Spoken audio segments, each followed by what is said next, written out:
this is Ken Finnan, Capital Advantage Tutoring. I'm out there walking my dog while I'm doing this, so hopefully I will get this right.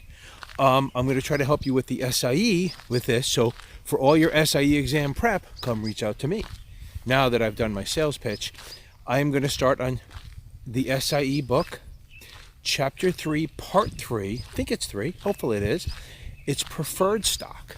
So preferred stock is usually issued by a company after they've already issued common stock. Common stock is what we use whenever you see the market going up and down. That's the shares that you see. So common stock is what goes up and down. We've already talked about it. Preferred is more for income. What usually we'll do is we'll issue it mostly just for income. So if I issued it and you want to buy it, you're going to buy this because it's an income producing thing, which usually just produces income. And I know I just said income like 30 times, but I want you to remember that that's what this is about, because it pays a fixed dividend. Remember, no dividend is guaranteed, but it is a fixed dividend. So this dividend is set. So if you buy like a 5% preferred, it's paying 5% of par. And par on preferred, unlike a bond, par on a preferred is 100. So if it pays 5% of 100, well, then you're getting $5 a year. But now remember, dividends pay quarterly, so you're going to get 5 divided by 4. What the hell is that? $1.25. So you're going to get $1.25 every quarter. That's how preferreds pay. So do common. Now, the reason you buy a preferred is what? Oh, income, right? Because you're getting paid. So you're getting paid every quarter. You're going to get a little bit of money, and that's why you buy it. They trade very much like bonds because they have a coupon. So as interest rates in the economy go up, well, say you have a 5% preferred and interest rates go to 7. Well, the problem is yours is still paying 5, so it's less attractive. So the price will drop.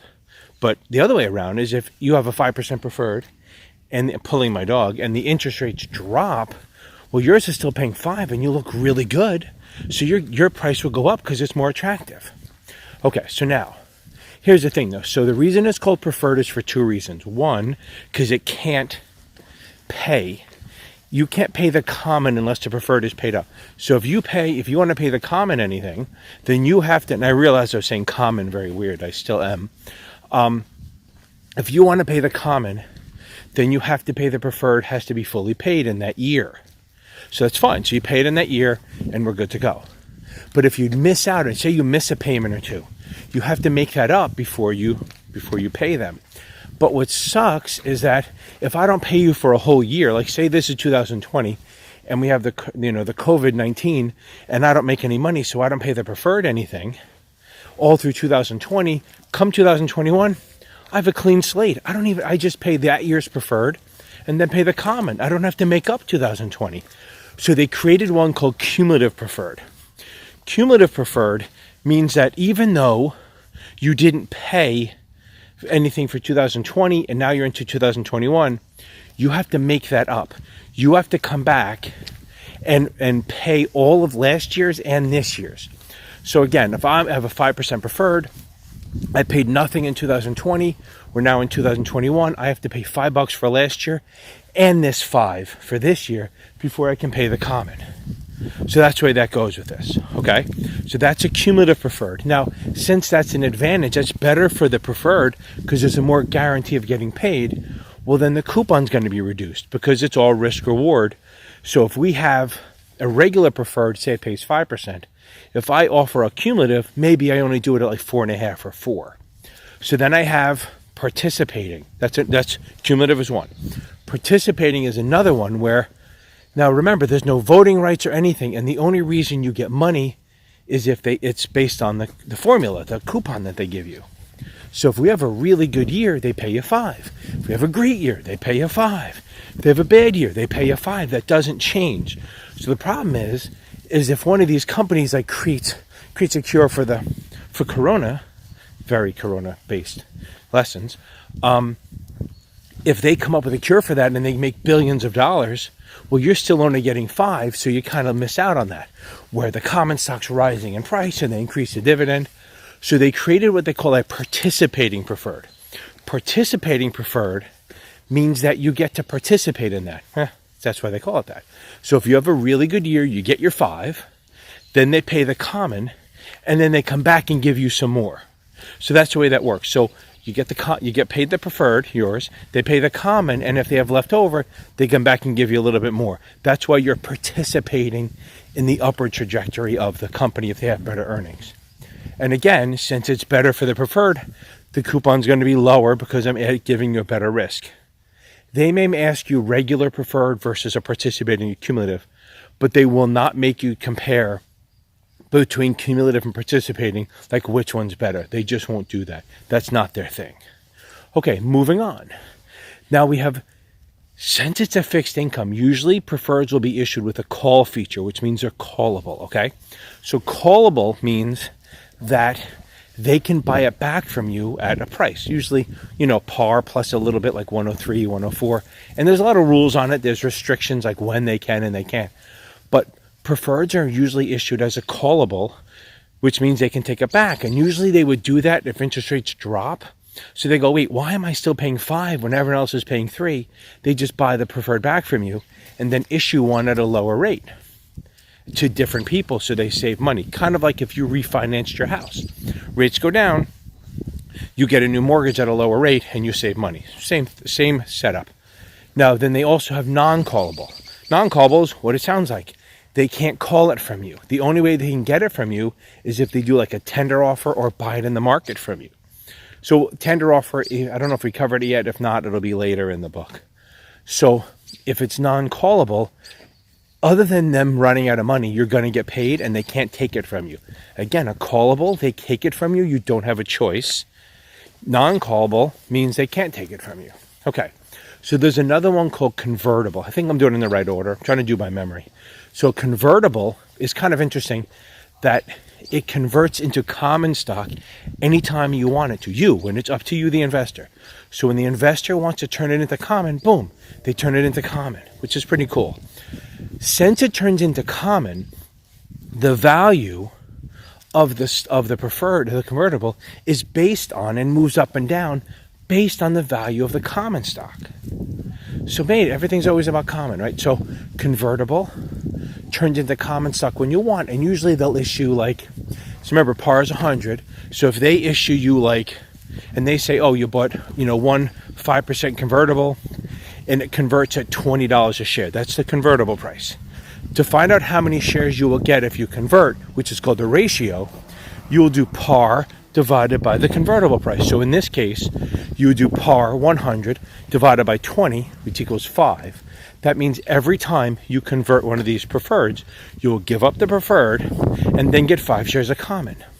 So since you're getting the stock and the value of the preferred is based on the stock, if the stock goes up, well, the preferred goes up in price. The stock goes down, the preferred goes down. So the advantage of doing this is the reason you buy this is, yes, for the income, but also you get the capital appreciation features of common because it moves with it. So as the common's going up, it's going up. So of all the preferreds, it's the most volatile because, again, it's based on common.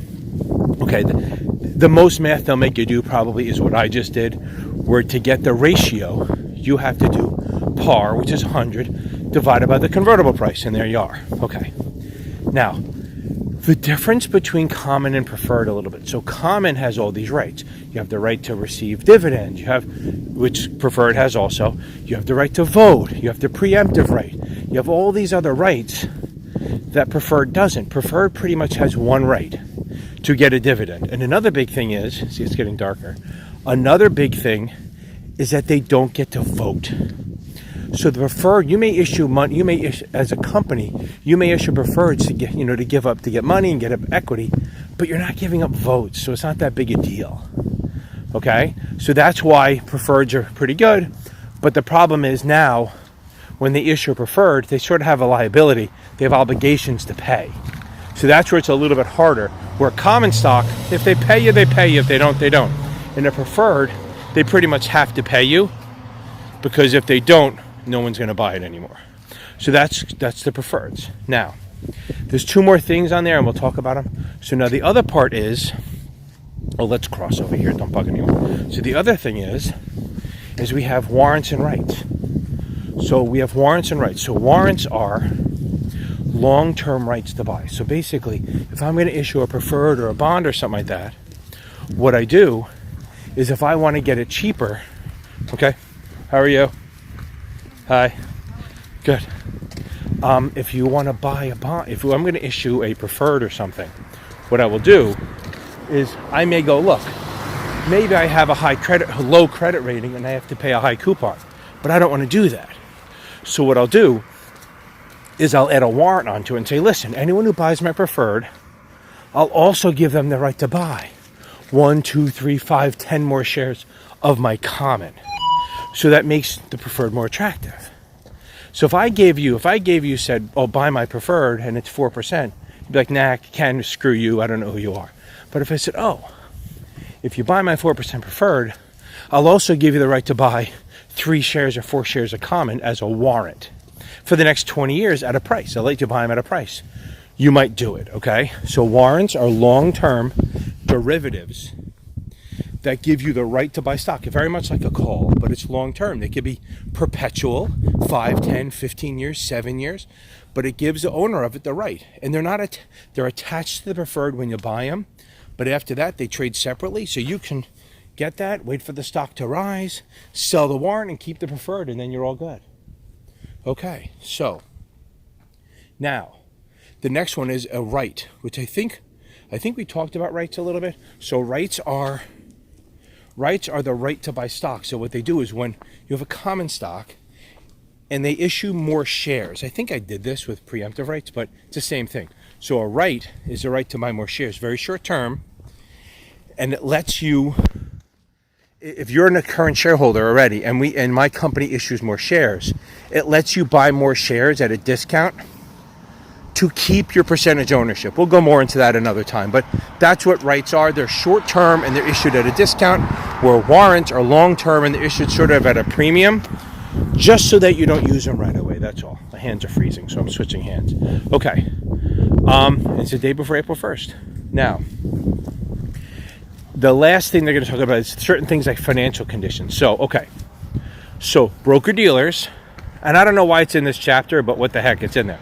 So, and again, if you want to find the book that I'm talking about, look in my link, look in my description. There's a link there where you can get a 15% discount and buy the book and go along with me. Pretty fun, right? Now, one of the rules is you have to disclose the financial condition of the broker-dealer. So the broker-dealer has to disclose at least once a year the balance sheet of the broker-dealer to their customers. They don't have to give them up their positions, because that would be crazy. But like the financial condition of the broker-dealer, the balance sheet and stuff, has to be disclosed to the customers. Usually they just send you a balance sheet. And that tells you how strong the company is. Another thing we have to disclose is if,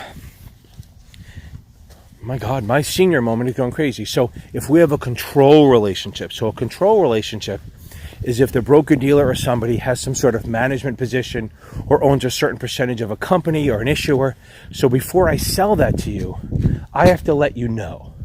I have to let you know, by the way, I'm telling you to buy Bank America, but I'm a managing director there, or we own a percentage of it or something. So that's the big one, is that I have to disclose any control relationships, any kind of relationship where I'm on the board of directors or the mayor of a town or something where I can direct some sort of the movements on them, or I'm going to directly benefit from you buying the shares. I have to let you know. That's all. Disclose.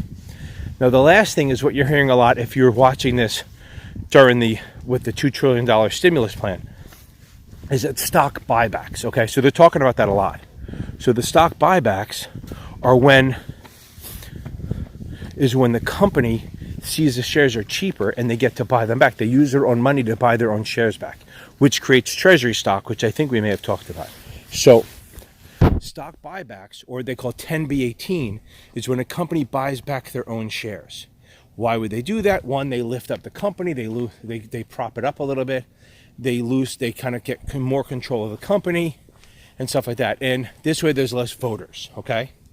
That's a big deal, is that what happened in 2008 was all these banks and stuff got money from the stimulus plan, and then they didn't put any rules. So they gave everyone big bonuses and they let them buy back their own stock. Instead of using it to make loans or to keep people paid, they did this. So part of, I think, if I remember right, the part of the plan now is that a company cannot, if they're on the loan, they cannot buy back stock while the loan is still outstanding.